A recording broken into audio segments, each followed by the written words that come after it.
MP আনার হত্যা মামলার রহস্য উদ্ঘাটনে এবার ঝিনাইদহে ডিবি দল আলামত উদ্ধারে মামলার আসামি কাজী কামাল আহমেদ বাবুকে সঙ্গে নিয়ে চলে অভিযান।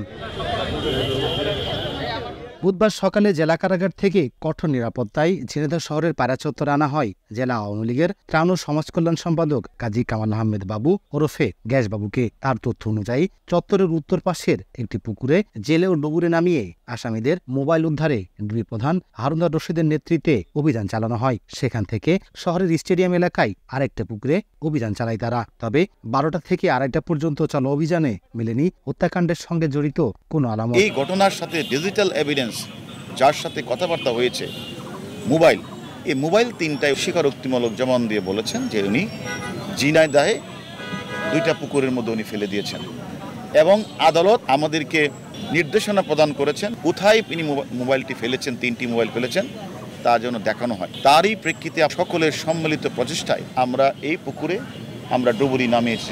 নগদের কাছে সব গ্রাহকই প্রিয়, তাই তো সারা দেশে ক্যাশ আউট চার্জ সবচেয়ে কম।